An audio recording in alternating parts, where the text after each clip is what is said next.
ഒരു കാര്യം പങ്കുവെക്കാനാണ്. നിങ്ങളോ അല്ലെങ്കിൽ നിങ്ങൾക്ക് വേണ്ടപ്പെട്ടവരോ ഈ വർഷത്തെ +1 അഡ്മിഷനുമായി ബന്ധപ്പെട്ട് മുന്നോട്ട് പോകുന്നുണ്ടെങ്കിൽ ചില കാര്യങ്ങൾ ഇപ്പോൾ ശ്രദ്ധിക്കേണ്ടതുണ്ട്. ഇപ്പോൾ നിലവിൽ സെക്കൻഡ് അലോട്ട്മെൻറ്റ് വന്നു കഴിഞ്ഞു. +1ൻ്റെ സെക്കൻഡ് അലോട്ട്മെൻറ്റ് വന്നു കഴിഞ്ഞു. വിദ്യാർത്ഥികളൊക്കെ പലവരും പെർമനൻ്റ് ആയിട്ട് ജോയിൻ ചെയ്തവരുണ്ട്, ടെമ്പററി ആയിട്ട് താൽക്കാലികമായിട്ട് അഡ്മിഷൻ എടുത്തവരുണ്ട്. ഇനി തേർഡ് അലോട്ട്മെൻറ്റ് 29-ാം തീയതി തിങ്കളാഴ്ചയാണ്. പക്ഷേ അതിൻ്റെ അഡ്മിഷൻ ഏത് ദിവസം വരെയാണെന്നുള്ളത് സർക്കുലർ വരാനുണ്ട്.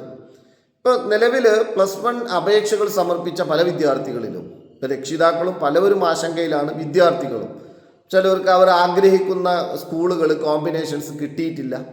ഒരു വലിയ ശതമാനം വിദ്യാർത്ഥികൾക്ക് അവർ ആഗ്രഹിക്കുന്ന സ്കൂളും കോമ്പിനേഷൻസും കിട്ടി, അവർ സ്ഥിരമായി അഡ്മിഷൻ എടുത്തു കഴിഞ്ഞു. അവരെ സംബന്ധിച്ചിടത്തോളം ഇനി ജൂലൈ 6-ാം തീയതി ആ സ്കൂളിലേക്ക് അവിടുത്തെ യൂണിഫോമും എല്ലാം കളക്ട് ചെയ്തു ജൂലൈ 6-ാം തീയതി അവിടെ പഠനം ആരംഭിക്കുക എന്നുള്ളതാണ്. എന്നാൽ വലിയൊരു ശതമാനം വിദ്യാർത്ഥികൾ അവരാഗ്രഹിക്കുന്ന സ്കൂളുകളിലേക്ക് എത്തിയിട്ടില്ല, അല്ലെങ്കിൽ ആഗ്രഹിക്കുന്ന കോമ്പിനേഷൻ അവർക്ക് കിട്ടിയിട്ടില്ല. എടുത്തിരിക്കുന്നത് താൽക്കാലികമായ അഡ്മിഷനാണ്. അവരെ സംബന്ധിച്ചിടത്തോളം തേർഡ് അലോട്ട്മെൻറ്റ് വന്നു കഴിഞ്ഞാൽ പിന്നെ സ്ഥിര അഡ്മിഷൻ എടുക്കണം. അത് അവരാഗ്രഹിക്കുന്ന സ്കൂൾ കിട്ടിയാലും അത് കോമ്പിനേഷൻസ് അവരാഗ്രഹിക്കുന്നതിലേക്ക് തന്നെ എത്തിച്ചേർന്നാലും ഇല്ലെങ്കിലും ഫീസ് അടച്ച് സ്ഥിര അഡ്മിഷൻ എടുക്കണം. ഇനി എന്തൊക്കെയാണ് സാധ്യതകൾ?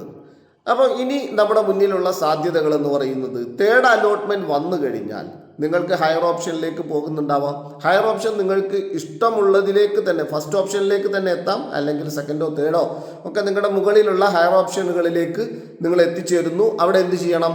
നിങ്ങൾ സ്ഥിര അഡ്മിഷൻ എടുക്കേണ്ടി വരും.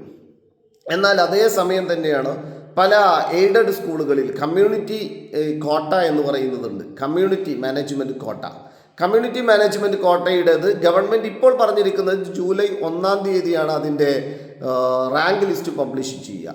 ജൂലൈ 2, 3, 4 ദിവസങ്ങളിലായിട്ടാണ് അവിടെ അഡ്മിഷൻ നടക്കുക. ജൂലൈ 2-നാണ് അഡ്മിഷൻ പ്രൊസീജിയറുകൾ നടക്കുന്നത്. അത് പിന്നീട് ജൂലൈ 4, 6-ാം തീയതി ക്ലാസ് തുടങ്ങുന്നത് വരെ പിന്നീട് സപ്ലിമെൻ്ററി ഉണ്ട് അതിൻ്റെ. അപ്പോൾ അങ്ങനെ അപേക്ഷകൾ കൊടുത്തു നിൽക്കുന്നവരുണ്ട്. അപ്പോൾ കമ്മ്യൂണിറ്റിയിൽ സാധ്യതകൾ കൽപ്പിച്ചുകൊണ്ട് കമ്മ്യൂണിറ്റിയിൽ തങ്ങൾ ആഗ്രഹിക്കുന്ന കോമ്പിനേഷൻ, തങ്ങൾ ആഗ്രഹിക്കുന്ന ആ സ്കൂൾ ലഭിക്കുമെന്ന് കരുതിയിട്ട് വെയിറ്റ് ചെയ്യുന്നവരൊക്കെ ഉണ്ട്. അവരിപ്പോൾ തേർഡ് അലോട്ട്മെൻറ്റ് കിട്ടിക്കഴിഞ്ഞാൽ അവർ ചെയ്യേണ്ടത് തേർഡ് അലോട്ട്മെൻറ്റിൻ്റെ അഡ്മിഷൻ ഏത് ദിവസം വരെയാണെന്ന് ശ്രദ്ധിക്കണം. അതിനിടയിലാണ് കമ്മ്യൂണിറ്റിയുടെ റാങ്ക് ലിസ്റ്റ് പബ്ലിഷ് ചെയ്യുന്നതെങ്കിൽ നിങ്ങൾക്ക് തേർഡ് അലോട്ട്മെൻ്റ് ആണോ കൺവീനിയൻ്റ് ആയത്, അതല്ല കമ്മ്യൂണിറ്റി ആണോ നിങ്ങൾക്ക് ഉചിതമായതെങ്കിൽ അതിലാണ് സ്ഥിരപ്രവേശനം നേടേണ്ടത്. എന്നാൽ അതേസമയം തേർഡ് അലോട്ട്മെൻറ്റിൻ്റെ ഡേറ്റ്, അഡ്മിഷൻ എടുക്കാനുള്ള ഡേറ്റ് കഴിഞ്ഞതിന് ശേഷമാണ് നിങ്ങളുടെ കമ്മ്യൂണിറ്റി വരുന്നതെങ്കിൽ നിങ്ങൾ തേർഡ് അലോട്ട്മെൻറ്റിൽ സ്ഥിര അഡ്മിഷൻ എടുക്കണം. അതിനുശേഷം കമ്മ്യൂണിറ്റി നിങ്ങൾക്ക് സാധ്യത, കമ്മ്യൂണിറ്റിയുടെ റാങ്ക് ലിസ്റ്റ് പബ്ലിഷ് ചെയ്തു, അവിടെ ഇൻ്റർവ്യൂ നടക്കുമ്പോൾ അവിടെ നിങ്ങൾക്ക് ലഭിക്കുന്നു എങ്കിൽ നിങ്ങൾ ഉടനെ തന്നെ നിങ്ങൾ എവിടെയാണോ പെർമനൻ്റ് ആയിട്ട് ജോയിൻ ചെയ്തത് അവിടെ നിന്ന് TCക്ക് അപേക്ഷ കൊടുത്ത് TC വാങ്ങി ഈ കമ്മ്യൂണിറ്റി കോട്ടയിൽ നിങ്ങൾക്ക് അഡ്മിഷൻ എടുക്കാം. എന്നാൽ മറ്റൊരു കാര്യം ശ്രദ്ധിക്കേണ്ടത്, കമ്മ്യൂണിറ്റി കോട്ടയിൽ അഡ്മിഷൻ എടുത്ത ഒരു വിദ്യാർത്ഥിക്ക് യാതൊരു കാരണവശാലും ജനറൽ മെറിറ്റ് കോട്ടയിലേക്ക് പോകാൻ സാധിക്കില്ല. പക്ഷേ ജനറൽ മെറിറ്റ് കോട്ടയിൽ അഡ്മിഷൻ എടുത്തൊരു കുട്ടിക്ക് കമ്മ്യൂണിറ്റി കോട്ടയിലേക്ക് കയറി വരാൻ സാധിക്കും. പക്ഷേ ഇവിടുത്തെ ഒരു സാങ്കേതികത്വം, മുൻ വർഷങ്ങളിൽ 2-ാം അലോട്ട്മെൻറ്റ് വരുമ്പോൾ കൂടെ തന്നെയായിരുന്നു കമ്മ്യൂണിറ്റി റാങ്ക് ലിസ്റ്റ് കൂടി പബ്ലിഷ് ചെയ്തിരുന്നത്. ഇതിലേതാണോ കുട്ടിക്ക് അനുയോജ്യമായതെങ്കിൽ അവിടേക്ക് അഡ്മിഷൻ സ്വിച്ച് ചെയ്യായിരുന്നു. പക്ഷേ ഈ വർഷം അത് തേർഡ് അലോട്ട്മെൻറ്റിൻ്റെ കൂടെയാണ്. പക്ഷേ തേർഡ് അലോട്ട്മെൻറ്റ് 29-ാം തീയതി എന്ന് പറയുമ്പോൾ 29, 30, 1, 2 ദിവസങ്ങളിലേക്ക് അഡ്മിഷൻ നീട്ടിവെച്ചാലും കമ്മ്യൂണിറ്റിയുടെ ആപ്ലിക്കേഷൻ, കമ്മ്യൂണിറ്റിയുടെ റാങ്ക് ലിസ്റ്റ് എന്ന് പറയുന്നത് 1-ാം തീയതി വൈകിട്ട് വന്നാൽ 2-ാം തീയതി അല്ല, ഇനി 1-ാം തീയതി പബ്ലിഷ് ചെയ്ത് കഴിഞ്ഞാൽ തന്നെ 2-ാം തീയതി എന്ന് പറയുന്നത് അവിടെ ഒരു ചെറിയൊരു കൺഫ്യൂഷൻ നിൽക്കുന്നുണ്ട്. അത് സ്വാഭാവികമായിട്ടും അത് ഇങ്ങനെ വരാനാണ് സാധ്യത. തേർഡ് അലോട്ട്മെൻറ്റോ കമ്മ്യൂണിറ്റിയോ അത് ഏതാണ് ബെറ്റർ എങ്കിൽ അതിലേക്ക് സ്വിച്ച് ചെയ്ത് വിദ്യാർത്ഥികൾക്ക് അഡ്മിഷൻ എടുക്കാവുന്നതാണ്. അപ്പോൾ ഈ +1 ഈ വർഷത്തെ അഡ്മിഷൻ അവസാന ഘട്ടത്തിലേക്ക് നീങ്ങിക്കൊണ്ടിരിക്കുകയാണ്. ഇനി അതോടൊപ്പം തന്നെ സ്പോർട്സ് കോട്ടയുടെ ഫസ്റ്റ് അലോട്ട്മെൻറ്റ് വന്നു.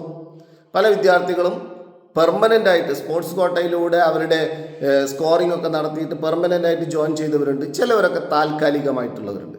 അവർക്കിനി സെക്കൻഡ് അലോട്ട്മെൻറ്റ് എന്ന് പറയുന്ന സ്പോർട്സിൻ്റെ സെക്കൻഡ് അലോട്ട്മെൻറ്റും കൂടി പബ്ലിഷ് ചെയ്യും. അപ്പോൾ ആ സ്പോർട്സ് കോട്ടയിലൂടെ തന്നെ പോകും. കമ്മ്യൂണിറ്റി എന്ന് പറയുന്നത് മറ്റൊരു കോട്ടയാണ്.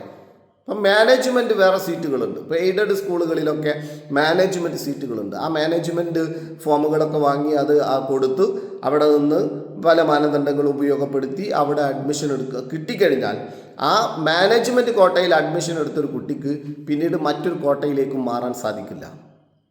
എങ്ങാനും ഒരു അഡ്മിഷൻ മാനേജ്മെൻറ്റ് കോട്ടയിൽ പെർമനൻ്റ് ആയിട്ട് എടുത്തു കഴിഞ്ഞാൽ പിന്നീട് ആ കുട്ടി അവിടെ നിന്ന് TC വാങ്ങിക്കഴിഞ്ഞാൽ പോലും ആ സ്കൂളിനെ സംബന്ധിച്ചിടത്തോളം ആ കോട്ട അവിടെ പിന്നെ ആ സീറ്റ് ജനറൽ മെറിറ്റിലേക്ക് പോവുകയാണ്.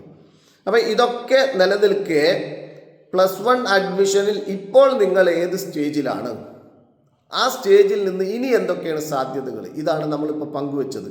ഇനി 3rd അലോട്ട്മെൻറ്റ് വരെയും ഇതുവരെയും ലിസ്റ്റിൽ വരാത്തവരുണ്ട്. ചില വിദ്യാർത്ഥികളുണ്ട് ഇതുവരെയും ലിസ്റ്റിൽ വന്നിട്ടില്ല. അവർ 3rd അലോട്ട്മെൻറ്റിലും വന്നിട്ടില്ലെങ്കിൽ അവരെ സംബന്ധിച്ചിടത്തോളം നിരാശപ്പെടേണ്ടതില്ല.